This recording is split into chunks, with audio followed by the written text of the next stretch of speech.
दुनिया में एक और डिक्टेटर को उखाड़ फेंक दिया गया है। मैं बात कर रहा हूं हंगरी के देश की। ये बंदा विक्टर ऑर्बन पिछले 16 सालों से इसने देश का बेड़ा गर्क कर दिया था। यहाँ पर ये समझना जरूरी है, ध्यान से सुनना इसने एग्जैक्टली क्या क्या किया। स्टेप 1, पहले पूरे मीडिया को कैप्चर कर लिया। अपने अरबपति मित्रों को सारे सरकारी कॉन्ट्रैक्ट्स दिए और उन्होंने उसी पैसे से जाकर देश के ज्यादातर मीडिया हाउसेस को खरीद लिया।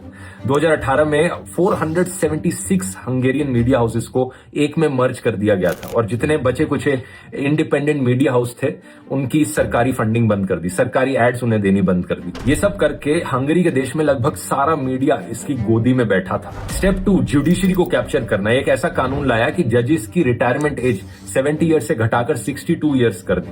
हुआ क्या, एक ही झटके में देश के 20% जजेस को रिटायर होना पड़ा और इसकी वजह से जो जजेस की सीटें खाली हुई, इसने अपने चाटुकारों को जजेस की सीट पर बिठा दिया। इसने एक नेशनल जुडिशियल ऑफिस बनाया जिसमें खुद को पावर दे दी सारे जजेस को अपॉइंट करने की, जजेस को फायर करने की, जजेस को ट्रांसफर करने की और यहां तक कि कौन सा केस किस जज के सामने जाएगा ये पावर भी इसको दे दी गई। मतलब इस बंदे के खिलाफ अगर कोई करप्शन केस आता तो ये खुद से डिसाइड कर लेता कि ये वाला केस ये जज सुनेगा जो मेरा चाटुकार है, मेरा ही अपॉइंट किया हुआ बंदा है। स्टेप 3, इसने पूरा इलेक्शन सिस्टम ही बदल डाला। हंगरी के पार्लियामेंट में 286 सीट्स होती थी, इसने घटाकर 199 सीट्स कर दी। कॉन्स्टिट्यूएंसीज को दोबारा से रीड्रॉ किया गया और ऐसे रीड्रॉ किया गया कि इसकी पार्टी को हमेशा एडवांटेज मिले। इसके अलावा 2 राउंड वोटिंग को हटाकर सिंगल राउंड वोटिंग कर दी गई। पूरे कॉन्स्टिट्यूशन को बदला गया। लेकिन असली कहानी यहां पर यह है दोस्तों कि इतना सब करने के बाद भी इस डिक्टेटर को हंगरी की जनता ने उखाड़ फेंका और इसके लिए सबसे बड़ा क्रेडिट जाता है ऑपोजिशन लीडर पीटर मोग्यार को। ये लिटरली पैदल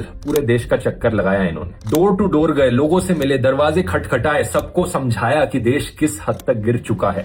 बाय द वे, करप्शन की हालत इतनी बुरी हो गई थी विक्टर ऑर्बान की सरकार में कि हंगरी को for the 4th consecutive year पूरे यूरोप का सबसे करप्ट देश माना जाने लगा था। पीटर ने यहां पर इन्वेस्टिगेटिव जर्नलिज्म का भी सहारा लिया। लाइव रिकॉर्डिंग्स की ऑडियो क्लिप्स लीक करी करप्शन का सबूत दिखाते हुए। पिछले 1 साल में लोगों ने भी अपनी ताकत दिखाई। भारी भारी प्रोटेस्ट हर शहर में देखने को मिले और फाइनली इसका नतीजा अब यह हुआ कि पीटर ने जब इलेक्शन लड़ी 53.6% वोट्स के साथ लैंडस्लाइड विक्ट्री हासिल कर ली। इलेक्शन जीतने के बाद पीटर ने साफ कहा, हमने देश को दोबारा आजादी दिलाई है। Together we have liberated Hungary.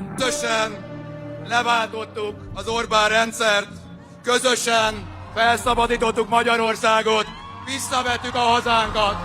और बेस्ट चीज तो ये हुई कि इलेक्शन जीतने के बाद ये उसी मीडिया चैनल पर इंटरव्यू देने जाते हैं जहां पर इन्हें बदनाम किया गया था, देशद्रोही कहा गया था और सीधा उस जर्नलिस्ट के मुंह पर कहते हैं कि मैं तुम्हारा चैनल बंद करवाऊंगा। Hogy ennek a hazugsággyárnak a Tisza kormány megalakulása után vége van, fel fogjuk függeszteni azonnal ezt a hazug hírszolgáltatást, amit folyik.